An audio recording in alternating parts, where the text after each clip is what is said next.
Halo malam businesspreneur semuanya. Kita ketemu lagi nih di acara bisnis Q&A. Hari ini di Rabu malam bersama Pak Budi Isman. Jadi di 1 jam ke depan teman-teman bisa tanya jawab soal bisnis. Dan untuk pertanyaan teman-teman itu bisa ditulis di kolom komen ataupun di bagian question ya. Nah malam ini kita ada topik yang seru banget nih. Kita akan membahas tentang yang tadi kita post ya, yang lagi ramai dibicarakan nih, tentang anjloknya saham Coca-Cola. Diperkirakan sekitar 56 triliun ya, karena satu event gitu. Oke, kita connect dulu ya ke Pak Budi.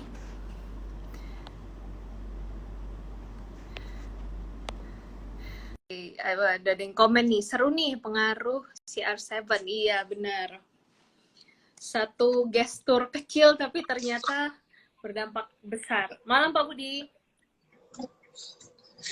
Malam Lisa, apa kabar? Baik Pak. Pak Budi apa kabar Pak? Baik, sehat, sibuk sepanjang pagi sampai malam ini. Luar biasa Pak Budi, selalu sibuk. Ada Pak Bi juga nih, malam Pak Bi. Malam, Babi, kayaknya ada Mas Bimo juga itu, mana ekspor Iya. kita.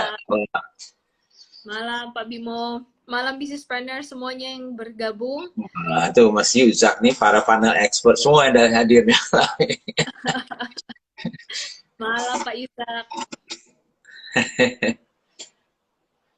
Oke, kalau gitu langsung kita mulai saja Pak. Teman-teman udah nggak sabar nih untuk kita membahas soal topik yang satu ini. Ya, oke, silakan Pak Budi. Iya, terima kasih. Ini mungkin nanti kalau sempat ya kita undang juga misalnya siapa yang hadir ya, gantian. Ya. Ada Yuzak, situ ada Mas Bi, ada Mas Saiful juga, Mas Bimo, semuanya. Ini lagi seru-serunya nih kayaknya. Abis BTS serunya ke Coca-Cola lagi kan.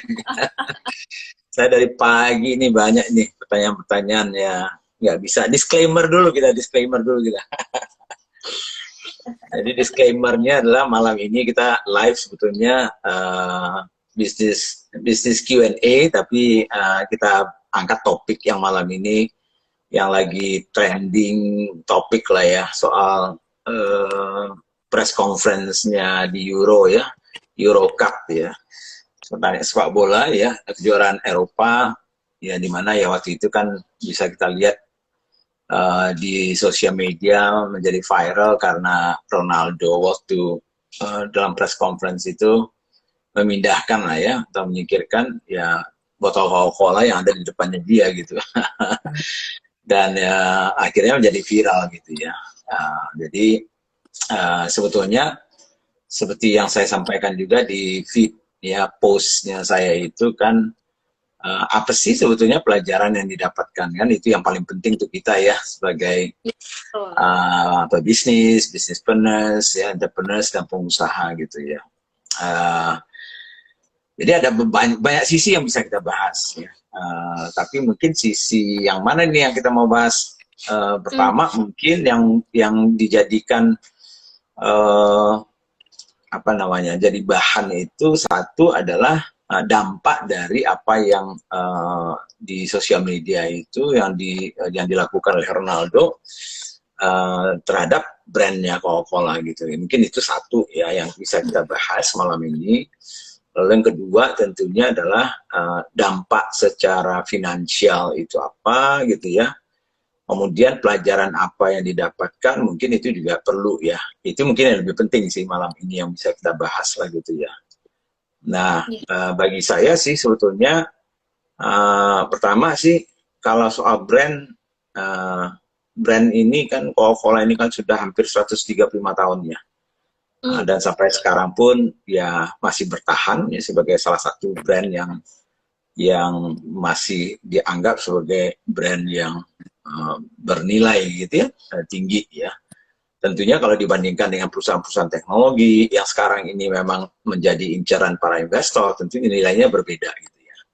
Tapi di antara perusahaan consumer goods ya, dan segala macamnya itu ya, tentunya mereka tetap masih menjadi bagian yang di atas gitu ya sebagai brandnya. Jadi ujung-ujungnya seperti yang pembahasan kita dengan BTS kemarin itu juga sebetulnya bedanya kemarin itu dengan BTS itu ada hal tertentu yang mungkin mengakibatkan misalnya kemarin itu saya bilang kalau nggak hati-hati, saya ingat sekali itu pembicaraan kita soal BTS itu, kalau nggak hati-hati misalnya 1% aja misalnya dampaknya misalnya di McDonald itu misalnya itu bisa sampai 24 triliun kan gitu.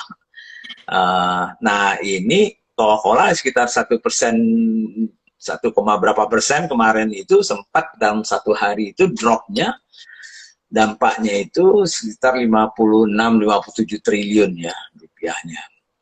Walaupun tentunya di hari yang sama ya, karena kalau nggak salah itu di jam berapa itu ya mereka itu sempat drop ya karena isu, bukan isu sih ya, berita atau dari sosial media ini, akhirnya kami sempat rebound kembali, jadi naik kembali ya. Jadi dari sisi pengaruhnya terhadap value atau nilai dari sebuah perusahaan itu memang sempat drop ya. Jadi kalau kita hitung-hitung 4 miliar dolar itu kalau 14.000 saja ya rupiahnya kan berarti kan sekitar 50-an sekian ya. Mungkin ya triliunnya gitu ya. Nah, tapi kembali saya katakan sebuah bisnis ya yang fundamentalnya kuat gitu ya. Biasanya itu tidak mudah juga sebetulnya terganggu ya nilainya itu. Mungkin terganggu seperti sementara ya, seperti yang kemarin itu ya, mungkin sempat setengah hari itu drop dia, tapi setengah hari berikutnya setelah saya lihat datanya itu dia rebound kembali walaupun baru rebound setengahnya ya. Artinya kalau tadi itu misalnya 56-57 triliun ruginya, artinya nilainya bukan rugi sih sebetulnya ya. Jadi harus kita bedakan, ini bukan rugi. Kalau rugi itu berarti net profitnya misalnya dia rugi ya. Ini nilai dari sahamnya ya, akibat dari berita, sebuah berita atau apapun kejadian itu bisa membuat nilai sebuah saham itu turun atau naik gitu ya. Nah, jadi kalau sehari itu kalau kita lihat mungkin penurunan itu akhirnya sempat turun sekitar 56-57 triliun, tapi setelah itu naik lagi separohnya, jadi mungkin sehari itu ya penurunannya sekitar mungkin separohnya lah 25 triliun atau 27 triliun seperti itu ya. Tapi intinya adalah kalau dilihat dari apa yang terjadi di situ, tentunya sebagai brand Coca-Cola dia harus merespons kan ya. Dan biasanya pengalaman saya selama ini ya dengan karena kebetulan saya pernah juga di situ gitu ya. Kita sudah punya standar ya, prosedur SOP-nya menangani hal-hal yang seperti ini gitu ya. Termasuk di situ yang seperti yang saya ceritakan ya, misalnya crisis management gitu ya. Apakah ini sebagai sebuah krisis? Kalau menurut saya sih belum gitu ya. Bagi sebuah perusahaan seperti Coca-Cola gitu ya. Tetapi ini masih di tahapan mungkin isu dan risk management. Jadi bagaimana isu yang mungkin berdampak negatif ya, yang punya risiko dampaknya negatif, tapi kalau kita nggak kelola dengan baik, bisa-bisa menjadi sebuah krisis gitu ya. Nah, kalau krisis itu biasanya lebih dalam, lebih panjang dampaknya gitu ya. Nah, jadi ini kalau kita lihat sebetulnya dampaknya ya singkat, satu hari boleh dikatakan ya. Malahan kalau saya lihat misalnya di tahun ini, mungkin harga stok atau nilai sahamnya Coca-Cola itu yang paling rendah itu mungkin di bulan Februari sebetulnya. Malah itu jauh itu di bawahnya itu ya. Jadi istilahnya itu ya dampaknya dampak ada, tapi memang kalau kita hitung walaupun dampaknya sedikit, tapi karena besarnya gitu ya, dampaknya menjadi cukup besar, Lisa. Nah, cuman yang harus dikelola tentunya oleh manajemen, dan saya yakin ya mereka ini kan bukan orang-orang bodoh gitu. Sama waktu kita cerita soal BTS dengan McDonald kemarin itu kan mereka tuh nggak bodoh-bodoh amat gitu.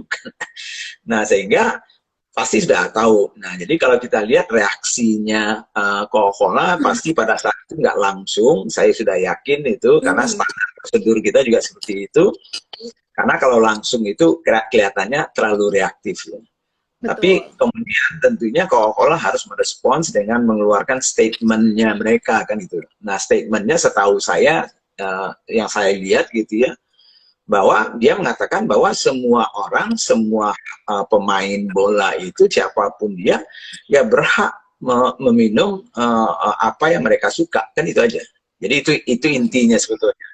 Dia tidak menyebutkan ini lebih baik atau tidak, itu lebih baik tidak, tapi Hmm. netral. Jadi itu biasanya kita juga istilahnya menyikapi hal-hal yang negatif seperti itu dalam responsnya kita, terutama media respons ya. Kalau kita, kalau dulu saya sebagai CEO itu ya kita harus ada strateginya gitu ya untuk meresponsnya mereka. Dan biasanya cara yang paling baik pertama kali itu responsnya harus netral dulu gitu. Jadi jangan pernah membela diri, jangan pernah juga misalnya defensif gitu ya. Sehingga nggak heran juga saya apa namanya responsnya dari Coca-Cola itu sendiri sangat netral gitu. Jadi Betul. dia tidak mengatakan bahwa mereka marah, padahal mereka salah satu sponsor ya dari kejuaraan sepak bola ini, dan biasanya memang Coca-Cola selalu mencoba mensponsori event-event dunia ya, karena salah satu value-nya mereka itu kan adalah celebration ya, Hmm. celebration, happiness ya, enjoy. Jadi selalu event-event seperti Olimpik, kejuaraan dunia ya, bola apa segala macam itu menjadi bagian dari sponsorship-nya mereka gitu. Nah, sebetulnya kalau kita istilahnya kan gini ya, kalau kita baperan gitu ya, kalau Coca-Cola itu baperan misalnya, sialan ini katanya ya, apa namanya, gue udah sponsori gini, gue gitu harusnya ada dong. Nah ini Mas Bimo kan pertanyaannya lihat di postingannya Mas Di misalnya ya, Mas Bimo juga menanyakan soal apa sih kontraknya kan gitu ya, apa hak dan tanggung Hmm, ya. jawab ya, apakah berhak nggak Ronaldo melakukan itu atau tidak. Tentunya pasti ada juga dari sisi hukumnya yang akan dilihat tentunya. Nah, cuman kembali dalam merespon seperti ini biasanya bukan itu. Katakanlah misalnya, let's say kita berasumsi misalnya ada misalnya perjanjian dari semua pemain ya yang dimana turnamen ini disponsori oleh mereka. Misalnya mereka tidak boleh memindahkan misalnya Hmm. contohnya ya, karena itu adalah bagian dari sponsorshipnya misalnya. Nah kalau itu terjadi misalnya dan ada masalah hukum, tapi Coca-Cola tidak itu yang dia kejar kan gitu. Yes. Nah, jadi bukan itu. Karena kalau dia tahu kalau itu misalnya ini yang dia kejar, itu malahan menjadi viral tambahan kan itu ya. Ya, Menjadi viral tambahan, ya menjadi tambah isu. nah itu dia. Nah, jangan-jangan nanti ada kompetitor yang punya kesempatan, ini kelihatannya ada api, ya tinggal disiram aja minyaknya kan gitu. Nah, jadi itu makanya biasanya kita dulunya ya di perusahaan-perusahaan besar itu memang sudah ada strateginya, media strategi, crisis management strategi, issue management strategi gitu ya. Nah, ini salah satu tingkatannya bagi saya kalau saya melihatnya dari sisi saya ya, ini masih tingkatan issue management dan risk management. Jadi Hmm. belum sampai ke crisis management. Nah, biasanya krisis itu salah satu kriterianya misalnya dampaknya seberapa besar sih. Nah, walaupun dampaknya besar, kalau dihitungan di kita ya, 56,7 triliun itu kan besar. Tapi mungkin Betul. untuk yang sebesar itu, ya dampaknya masih dianggap ya masih wajar gitu ya.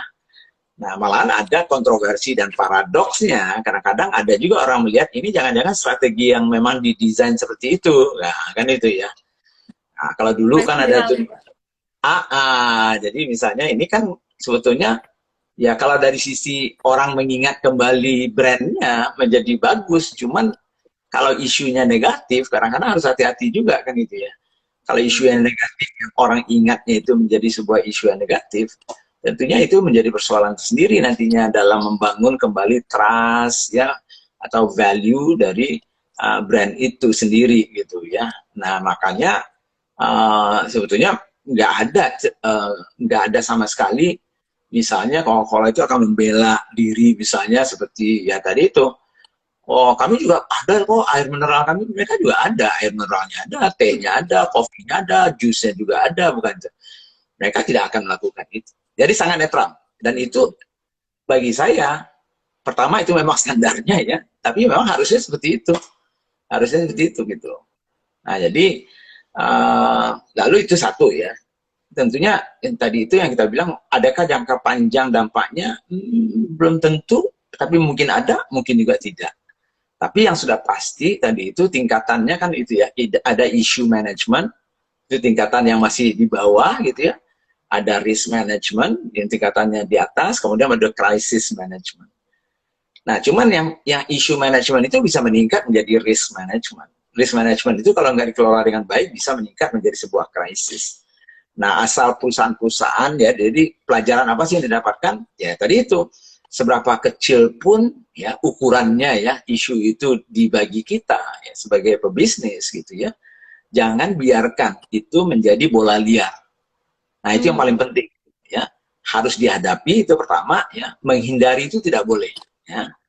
Tetapi melawannya pada saat masih panas itu juga tidak baik menurut saya ya, pengalaman kita dan juga strategi yang biasanya kami lakukan waktu di perusahaan-perusahaan besar itu gitu ya. Dan kami seperti saya waktu masih di Coca-Cola dulu, sering sekali berhadapan dengan isu-isu yang malahan sampai isu yang krisis gitu ya, krisis ya. Karena masalah nyawa kadang-kadang ya, ada yang mengaku bahwa saya minum Coca-Cola meninggal dunia gitu ya, orang cari duit gitu ya. Nah, padahal dilihat-lihat, oh ternyata dicampur dengan kamput, kambing putih, misalnya dengan minuman miras gitu ya. Nah, nggak jelas gitu ya. Jadi, cuman kembali saya katakan ini semakin besar brand dan semakin dikenal, itu adalah resikonya. Ya. Nah, risikonya. Nah, caranya tentunya terus-menerus harus kita bangun, ya, trust, ya, bangun reputasinya, sesuaikan tentunya dengan value yang mereka memang sampaikan ke konsumennya.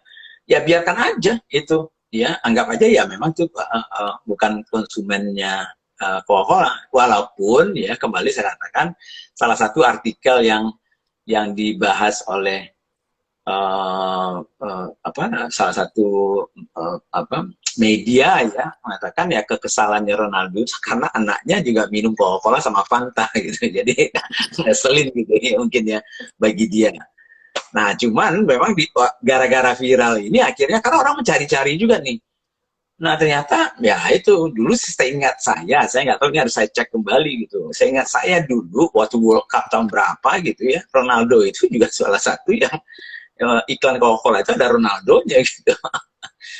Ya, jadi ya apapun itu ya, tapi saya tidak mengatakan ini kan disclosure ya, saya tidak membela siapa-siapa gitu ya, tapi pelajaran apa yang kita dapatkan dari hal ini. Jadi satu, tadi itu pelajaran number one gitu ya, bahwa kelolalah isu-isu yang mungkin nantinya berakibat misalnya krisis dan juga merusak nantinya brand dan value dari bisnis kita sebaik-baiknya. Itu satu. Dan yang kedua, ya, menanggapi hal-hal yang seperti ini biasanya harus kita punya strategi tersendiri. Nah, biasanya itu kami dulu tuh punya SOP gitu ya. Kalau isu ini standar SOP-nya ini. Kalau isu seperti ini standarnya seperti ini gitu ya. Nah, sehingga pelajarannya apa untuk kita? Nah, kita juga harus menyiapkan. Misalnya katakanlah press release yang harus kita buat itu kita sudah siap, template-template itu sudah disiapkan. Nah, tinggal melihat isunya itu apa saja gitu ya. Lalu kemudian tentunya nanti isu itu akan disesuaikan tentunya dengan respons yang ingin kita berikan. Lalu yang ketiga, pelajaran apa sih yang didapatkan? Ya suka nggak suka tadi itu, isu yang seperti ini tetap akan ada dampaknya. Baik dari sisi tadi itu misalnya ya penurunan nilai sahamnya, tapi ini pelajaran berikutnya nih. Tapi kalau bisnis kita fundamentalnya bagus ya, maka isu yang kecuali kalau isunya parah banget ya, sehingga menjadi sebuah krisis. Ya. Tapi kalau isu-isu even penurunan sahamnya sekitar 56-57 triliun ini saja, ya karena fundamentalnya juga boleh dikatakan cukup kuat gitu ya sebagai bisnis, maka dia akan bisa rebound kembali sebetulnya. Karena tetap saja ya kalau kita mau melihat apa sebuah bisnis itu bagus atau tidak, nggak bisa hanya dalam satu hari gitu ya. Kita harus melihatnya jangka panjang ya. Makanya seperti Warren Buffett ya sebagai salah satu investor terbesar di Coca-Cola misalnya, itu dia memegang saham itu ya jangka panjang bukan jangka pendek. Nah kalau bagi pedagang saham ya saya bercanda sama Mas Bi tadi itu dengan lewat feednya ya buy low sell high kan gitu ya. Jadi pada saat turun itu ya udah beli gitu ya. Karena saya yakin akan rebound kembali. Nah ternyata setengah hari itu udah rebound dia separohnya. Jadi kalau kita beli pada saat itu ya udah untung 50% setengah harinya gitu ya.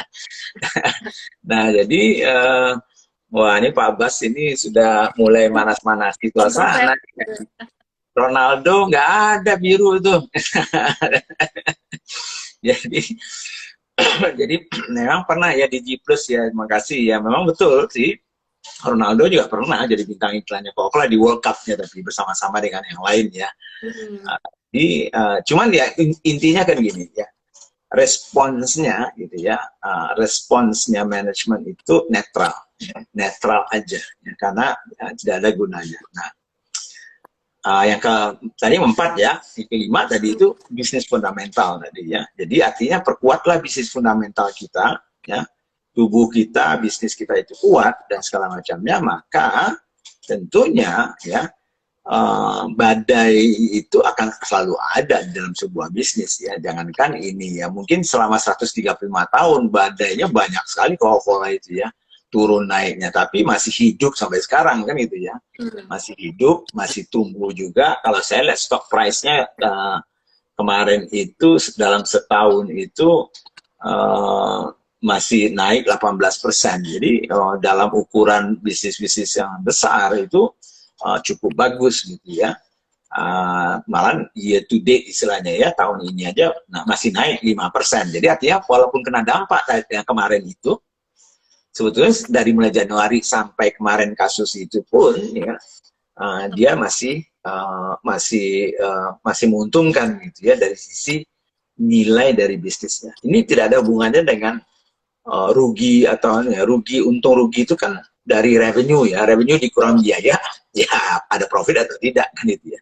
Nah jangka panjang pengaruh nggak terhadap penjualannya ya, ini pertanyaannya ya. Nah kalau kita lihat sebetulnya isu yang mungkin yang harus betul-betul dipertimbangkan oleh apa namanya ya Coca-Cola adalah tentunya isu yang menganggap tentunya minuman Coca-Cola itu ya kurang sehat kan, itu isunya kan itu ya. Nah ya saya tidak akan masuk ke arena itu karena perdebatan akan panjang kalau soal itu ya, tapi lebih ke strateginya kan ya, strateginya ya. Kalau kita tahu ada sebuah produknya kita ya, yang mungkin jangka panjangnya bukan, artinya istilah siklus hidupnya mungkin sudah di atas. Istilahnya kalau bagi saya adalah minuman soda ini gitu ya, misalnya itu siklusnya sudah di atas, sudah di maturity gitu ya. Jadi tingkat pertumbuhan yang diharapkan dari sana mungkin tidak terlalu banyak lagi seperti mungkin 50 tahun yang lalu, 30 tahun yang lalu, tidak seperti itu gitu. Nah, cuman sebagai pebisnis tentunya kita ya, kalau kita yang punya Coca-Cola ini, saya yakin dan itu yang dilakukan oleh manajemen di Coca-Cola setahu saya selama itu, pas saya di situ pun juga itu yang kita lakukan, bahwa kita mencoba mencari kategori atau near kategori namanya ya, kategori yang dekat dengan apa yang mereka menjadi playing field mereka, tempat arena mereka bermain gitu ya. Maka mereka itu kan sudah menjelaskan bahwa mereka itu bermain di RTD ya, ready to drink ya, ready to drink. Jadi artinya apapun minuman yang ready to drink, termasuk yang sehat, yang setengah sehat misalnya ya, nah maka mereka bisa masuk. Nah makanya Misalnya dulu ya kita masuk ke teh itu kan karena kita tahu, dan air ya dengan adesnya dulunya, kemudian teh itu dibuat fresh tea-nya itu karena kita tahu bahwa misalnya di Indonesia misalnya salah satu kategori yang terbesar itu adalah air mineral. Yang kedua adalah teh gitu ya. Nah, kalau di dunia memang air mineral tidak sebesar di Indonesia ya, artinya secara persentase gitu ya. Nah, jadi artinya apa? Kalau ada produk kita yang sudah mature, maka kita harus mencari sumber pertumbuhan baru. Nah, berarti kita harus ada inovasi dong. Nah, inovasinya apa sih? Oh, mungkin kita masuk ke kategori baru. Mungkin kita masuk ke produk yang jenisnya yang baru, yang akan menjadi tren masa depan yang lebih panjang lagi. Mungkin mencari lagi produk yang seperti Coca-Cola itu, yang bisa bertahan 135 tahun lagi, kan gitu. Sehingga mungkin 100 tahun lagi, mungkin, oh ini produk yang ini lagi nih, yang akan menjadi sumber pertumbuhannya.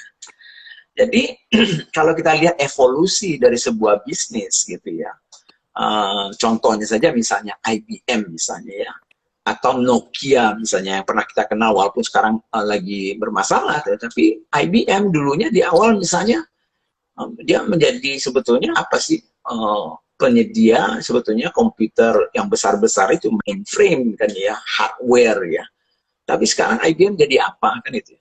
Menjadi sebuah service company kan yang lebih fokusnya ke sana dengan konsultansinya, dengan tapi tetap dengan DNA dan value brain gitu ya. Nah, jadi artinya bisa berevolusi. Kalau dulunya Nokia-nya itu sebelum dia tentunya ya dulu sebelum menjadi apanya rajanya handphone, dulunya kan perusahaan forestry ya, timber, forestry, plywood, kalau nggak salah ya, itu. Tapi bisa berevolusi karena dia tahu mungkin itu bukan masa depannya lagi. Nah, jadi ini yang pelajaran yang tambahannya yang mungkin yang bisa kita sampaikan ke teman-teman. Jadi satu tadi itu issue management, risk management, crisis management itu perlu kita pelajari gitu ya. Kalau fundamental kita kuat, bisnis kita biasanya bisa tahan badainya, dan itu juga terbukti gitu ya. Nah, kemudian juga tentunya apapun, sekecil apapun isunya, jangan juga dibiarkan menjadi bola liar. Sehingga kita harus kontrol, kita harus manage ya dengan baik, sehingga ujung-ujungnya ya kembali lagi isu ini akan menjadi isu yang masa lalu gitu ya. Mungkin itu yang bisa saya sampaikan, tapi bisa nantinya kalau ini kita bisa berdua atau bertiga ini, kalau kita undang misalnya Mas B misalnya atau Pak Bas atau ada di sini, saya nggak tahu nih. Ada nggak di situ? Bisa, Pak. Bisa, mana tahu ada anunya ya, pertanyaannya beliau gitunya ya, dan segala macamnya itu ya. Nah, sehingga kita bisa gitu. Coba diundang kalau boleh. Kita Mas coba undang atau Pak Bas misalnya ya, atau kalau ada Yuzak boleh juga itu, Yuzak boleh juga, kalau enggak siapa gitu yang ada. Siapa yang mau join boleh, kita diskusi lah malam ini ya. Tapi ya diskusinya jangan soal formula dan segala macam ya, tapi lebih ke pelajarannya apa sih untuk kita kan gitu ya. Itu sih yang saya dapatkan, dan jadi banyak pelajaran dari McDonald dan BTS. Kali ini itu adalah dengan misalnya Coca-Cola dengan Ronaldo gitu ya. Tapi berbeda itu ya Coca-Colanya itu. Oke, siapa nih yang hadir nih? Ya. Oke, coba kita dengan Mas Yuzak. Oke, kalau nggak ada Mas B, nggak ada itu Mas Yuzak gimana ya? Mau coba kalau bisa hadir. Wah, lagi di jalan ini. Jalan nih. Wah, kalau itu bahaya ini yuk. Ini mantau-mantau terus kayaknya ya. Luar biasa. Luar biasa. Akhirnya si merah itu digeser ya Pak Budi ya. Ya, gesernya itu kan geser yang berbeda ya gitu ya. Nah, Yuzak lagi driving tuh, nggak, jangan bahaya itu, nanti secara moral nggak bagus kita nantinya. coba kita undang siapa lagi nih, Pak Bas, kalau nggak ada Pak Mas B, mana Mas B, ada nggak ya? Tadi kayaknya ada nih. Iya, ada Pak. Coba tadi saya invite dulu. Nah, Yuza jalan dulu dah, jangan ini deh. Oke. Coba tadi. Oke. Ya, coba saya send invite lagi, Pak. Ya. Jadi seru ya, Pak. Mungkin kalau Iya. untuk yang emang pantengin saham itu saatnya beli ya, Pak ya. Iya dong. Setiap persoalan kan pasti ada anunya, solusinya dan juga ada opportunity-nya gitu. Ini Denny Wahyudi juga bilang kenapa si CR7 melakukan tindakan tersebut, apakah tidak diantisipasi dan detail oleh Coca-Cola. Ya, Coca-Cola ini juga nggak bodoh gitu ya. Dan tidak ada yang mungkin bisa mengantisipasi itu. Ada juga tadi yang mengatakan, loh kan tahu Ronaldo itu nggak suka dengan minuman berkarbonasi. Loh, itu kan siapa yang tahu? Padahal dia dulu juga iklannya Coca-Cola dia juga ikut di anunya dulu kan gitu ya. Tapi ujung-ujungnya kembali ya ini kan blessing in disguise ya, artinya kehebatan sebuah manajemen tim ya salah satunya adalah diukur dari bagaimana caranya mereka memanfaatkan masalah yang negatif lalu dibalikkan menjadi sesuatu yang positif. Nah, bisa saja kalau benar caranya misalnya Coca-Cola ini mengelola isu ini dengan baik, malahan ini menjadi sesuatu yang positif jadinya kan gitu. Nah, tinggal kita antisipasinya. Yang sudah pasti kalau soal nilai saham ya penurunannya cuma setengah hari gitu. Setelah itu kan naik lagi gitu ya. Nah, walaupun sekarang belum. Jadi kalau kita lihat dari yang tahun ini aja dampak yang kemarin itu saya tidak melihat ya nggak besar sih, walaupun rupiahnya besar ya 56 triliun gitu ya. Tapi dari sisi dibandingkan misalnya di bulan Februari ya stock price-nya itu nilainya itu ya jauh lebih anjlok, tapi bukan karena itu gitu ya. Ini yang harus diperhatikan. Jadi pelajarannya apa sih? Ya fundamentalnya kalau kuat ya nggak ada masalah kan gitu ya.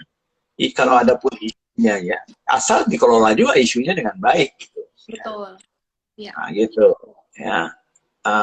Pak Bas ada nggak? Atau Pak Bi nggak ada ya? Ada, oke. Ya, saya send request aja ke Pak Bi. Oke, Pak Bi akan join segera nih, Pak. Oke. Ya mana tahu beliau tadi soalnya udah lah ayo Mas Bi kita ngerumpi gitu ya. Ngerumpi soal Coca-Cola ini gitu ya. Jadi bisa dikatakan ini settingan nggak Pak untuk Coca-Cola? Saya nggak tahu settingan atau enggak. Saya nggak mau jadi berita hoax nantinya gitu. Jadi ya setting atau tidak bagi saya sih, kalau saya secara pribadi sih ya saya merasa bahwa saya ini bukan settingan ya, tetapi istilahnya kan gini ya, kalau saya ada isu hal yang menurut saya akan menjadi sebuah isu negatif, saya akan mencari jalan bagaimana membalikkan kondisi itu menjadi sesuatu yang positif. Nah, jadi start pertamanya itu ya tadi itu sudah bagus sih. Responsnya pertama tidak respon. Malah Mas Bi. Halo. Kumpul lagi kita nih. Tapi kali ini di bisnis.id gitu. Malam. Di mana aja malam. Iya. Iya, itu dia. Ini kemarin kita bicara McDonald dengan BTS. Kali ini kita cerita Coca-Cola dengan Ronaldo-nya gitu. Iya. Gimana Mas Bi? Komen dong.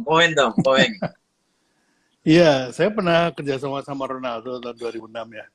Waktu untuk World Cup 2006. Tuh, Strajos waktu itu. Itu manajernya tuh oke banget, Mas. Sampai Ronaldo mau minum extra joss itu kan sesuatu yang di luar dugaan gitu. Karena 4 tahun sebelumnya kan saya sama Del Piero kan itu manajernya ada 2 Del Piero. Yang satu orang Italia, yang satu orang Jepang. Nah, orang Jepang itu tugasnya cuma bilang no aja. Jadi atau dia nggak bisa yang lain, no aja dia tahu. Boleh nggak minum Sajos? no, gitu. Boleh nggak gini, no aja gitu. Sampai akhirnya kan kebetulan yang waktu itu menyutradarai action live directornya kan anak Agnelli itu anaknya yang punya Juventus. Jadi dia bisa maksa. Manajernya Jepang bilang no, dia bilang gue tau lebih gue nih. Gitu. Jadi agak lumayan lolos. Tapi Ronaldo ini enak. Manajernya cuma satu, tapi semuanya boleh gitu. Jadi mungkin belum terkenal kayak sekarang ya. Jadi itu kan 2006. Mungkin sekarang dia lebih tegas mungkin ya. Lebih prinsipnya lebih tegas gitu. Kalau untuk menjaga kesehatan di minum air putih itu kan baru isunya tahun 2010 ke atas tuh. Karena dia kalau nggak salah pernah jadi bintangnya Coca-Cola juga itu. Betul, World Cup juga. World Cup yang 2000 kalau nggak salah di Jepang itu, Jepang Korea kalau nggak salah itu. Iya betul, itu 2010 nggak salah. Kan 4 tahun sekali kan World Cup itu. Betul. Ya jadi menurut saya ini kalau udah gede itu selalu jatuhnya enak aja mas. Kayak kalau kita ngomong dari sudut pandang saham, mungkin gara-gara Ronaldo melakukan itu, sahamnya turun, nilainya turun. Tapi yang beli jadi borong kan gitu. Nah begitu diborong naik lagi, dongkrak lagi. Jadi ya emang serba enak kalau udah gede ya. Dan mungkin ya Coca-Cola kan ada Warren Beatty juga, Warren Buffett juga yang memiliki lumayan gede kan saham di Coca-Cola kan, dia pasti nggak akan terima tuh kalau misalnya harganya turun sama dia digoreng lagi naik lagi. Jangan-jangan dia yang bisik-bisik sama Ronaldo. Itu dia. Saya cerita. Lu nanti tolong geser dikit ya. Nah, nanti wah ini lagi murah nih. Begitu turun, wah beli bener gitu. Sekian lot gitu. Karena saya kan cek datanya ya, jam berapa itu ya, dia drop itu ya, dropnya itu sekitar 1, berapa persen gitu. Tapi setengah hari aja, setelah itu setengah hari berikutnya naik lah, paruhnya gitu. Dan ternyata Mas, saya lihat itunya, peristiwa itu dan hari itu tanggal 15 itu, memang lagi turun harganya. Nah, begitu digeser malah naik lagi Mas. Naik lagi.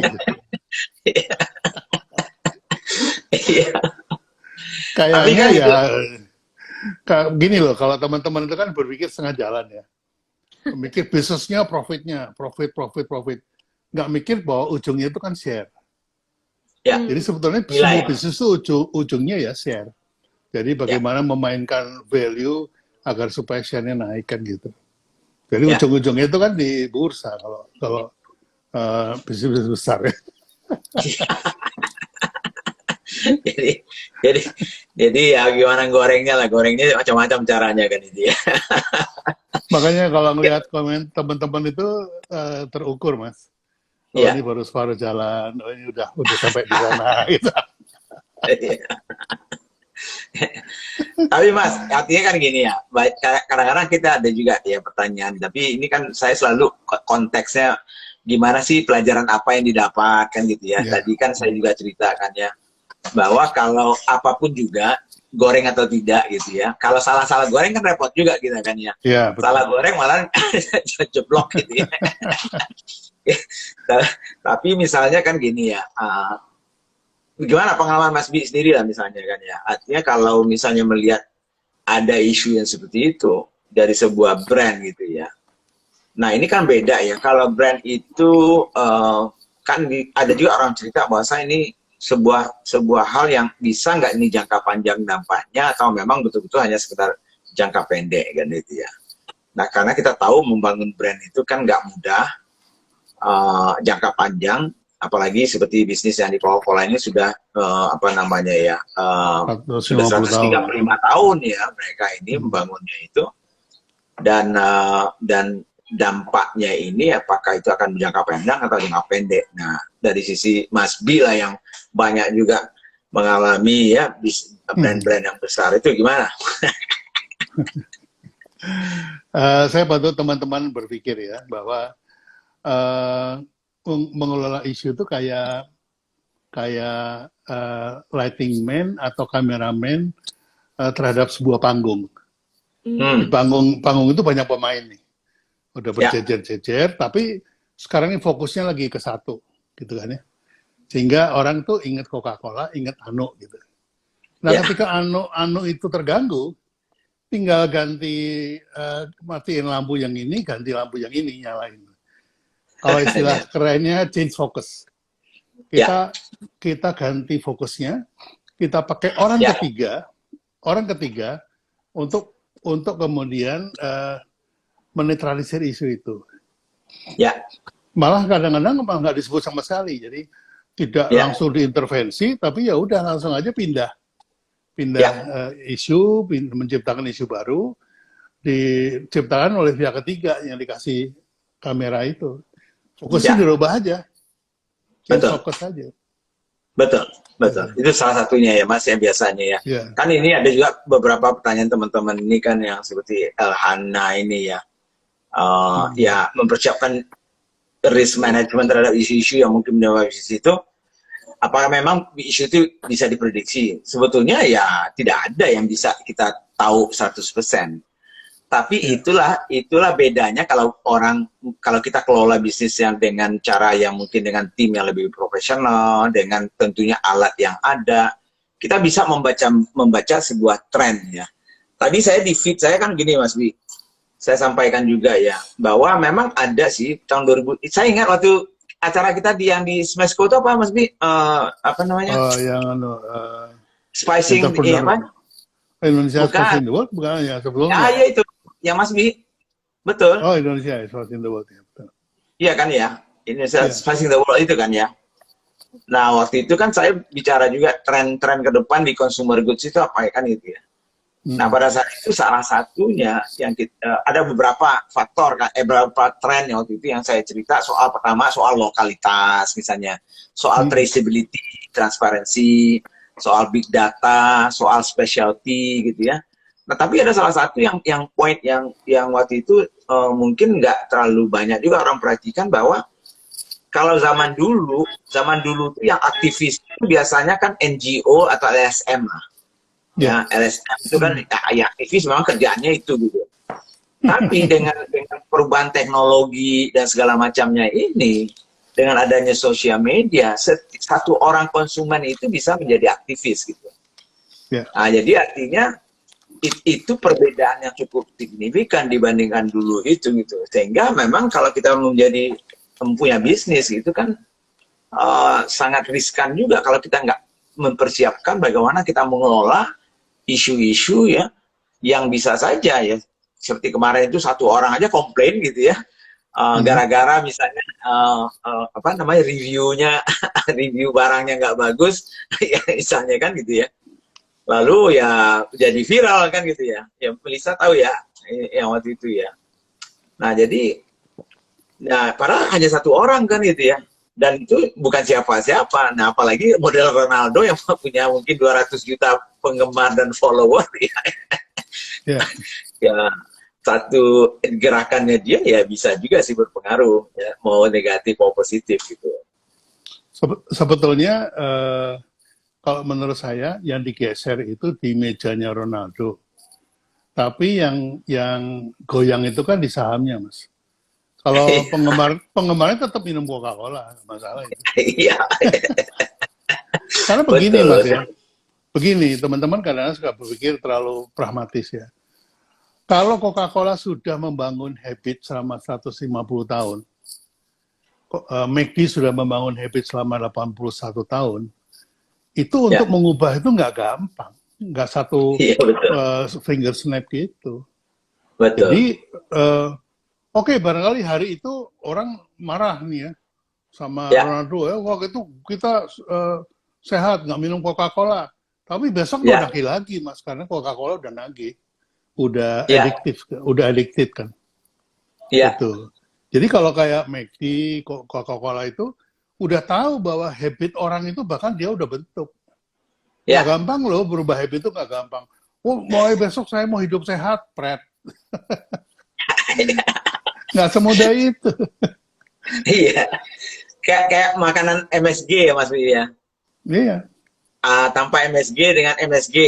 Habis itu teman-teman saya bilang, gue nggak peduli, pokoknya gurih aja, gue sukanya gurih. Peduli amat gue. Coba sekarang kalau kita tanya diri kita sendiri ya. Setiap orang pengen diet mulai besok. Ya. Begitu nyampe besok, ya besok lagi kan gitu. Sama, kita mau olahraga nih. Mulai besok gua mau senam gitu. Pagi-pagi bangun pagi senam gitu. Tapi yang terjadi apa? Besok lagi. Iya, betul. Karena meninggalkan habit itu nggak gampang. Itu Mas Chris itu jagonya tuh kalau bicara soal behavioral science. Gitu kan. Tapi sudah pasti Mas ya. Yang pasti itu memang ada tren yang harus juga kita perhatikan. Itu mungkin penting juga ya. Cuman ya bener banget sih Mas, nggak bisa juga langsung begitu ya.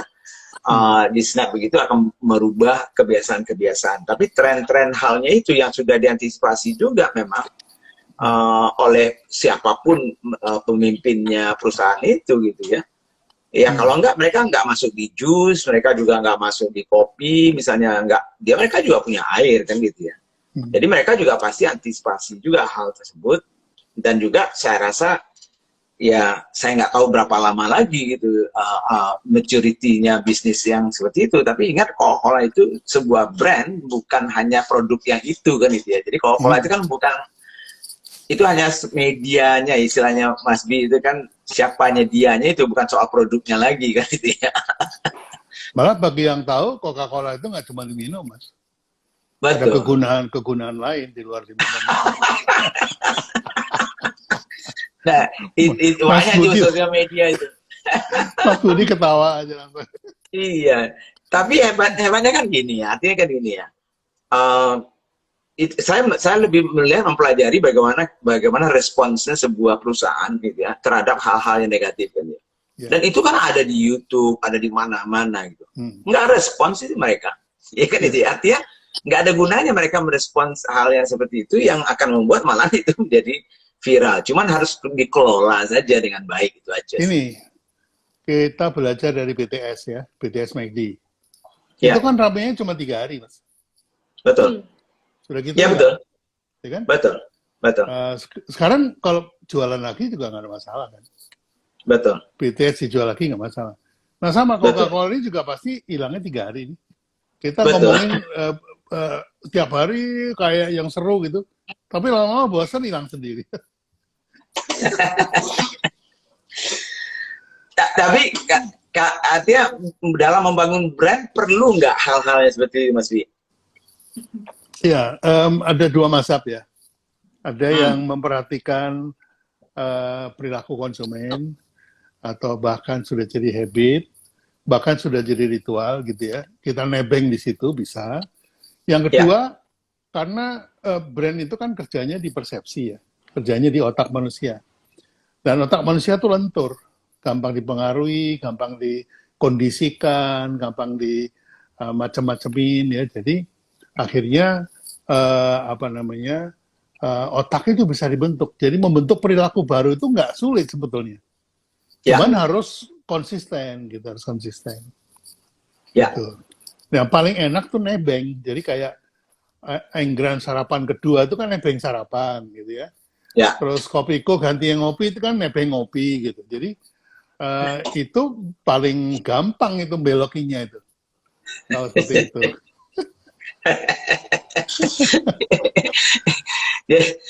Ini ada satu lagi pertanyaan teman-teman nih kawan. Kan kenapa kok nggak viral yang di mana Pogba misalnya memindahkan Heineken di depannya dia itu? Kenapa nggak seviral ini? Kan itu pertanyaannya. Gimana Mas Wi? Ya, dari tahun 81 saya selalu mempraktekkan paradoks Mas. Paradoks atau kontradiktif itu selalu menjual. Karena menciptakan ketidakseimbangan dalam pikiran konsumen. Ya, Jadi saya selalu menggunakan dua itu. Jadi misalnya kalau ya, sudah duduk lupa berdiri, TV ya, Eropa harga Jepang. Gitu. Jadi selalu ada paradoks. Nah, ketika Ronaldo menggeser Coca-Cola, itu terjadi ya, paradoks tadi, Mas. Karena ya, paradoks, kemudian sensasional meledak. Gitu. Tapi ya, Pogba itu nggak ada sensasinya, Mas. Nggak ada paradoksnya. Karena ya. Pogba Wajar. Muslim, dia menggeser bir itu wajar, ya biasa aja. Nggak Itu jadi, good point. nggak ada paradoksnya. Gitu. Iya, betul.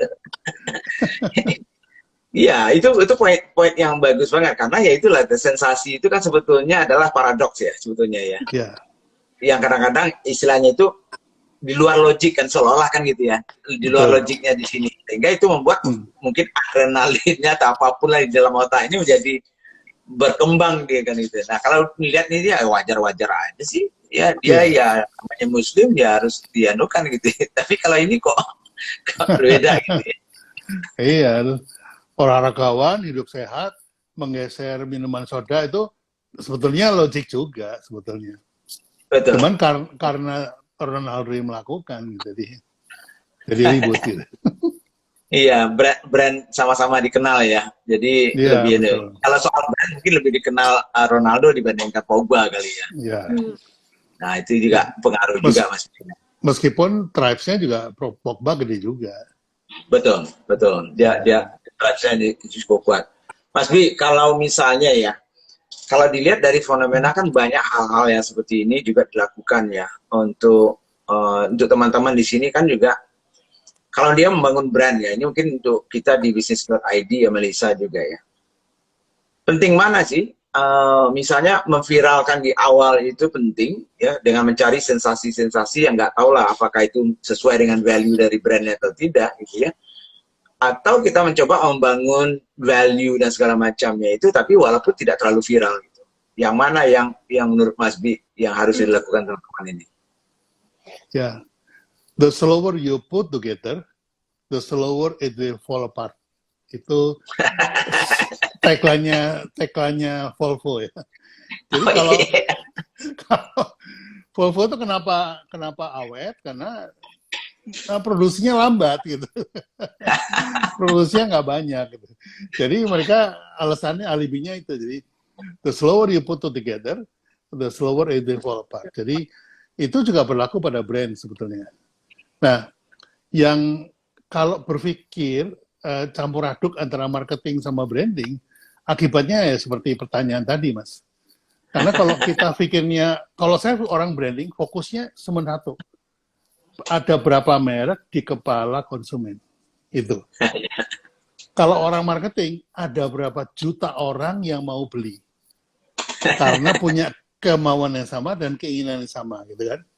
Itu satu isunya beda. Sehingga orang brand itu mikirnya lebih simple. Gitu, Mas. Jadi kalau mau bikin in a snap, finger snap, itu bisa. Yaitu ciptakan the first impression yang tak terlupakan. Ya. Itu yang dilakukan oleh siapa ya? Pertemuan pertama sangat menggoda, sisanya terserah Anda, itu kan? Itu sebetulnya strategi branding itu sebetulnya. Tapi loh kok jadi slogan gitu.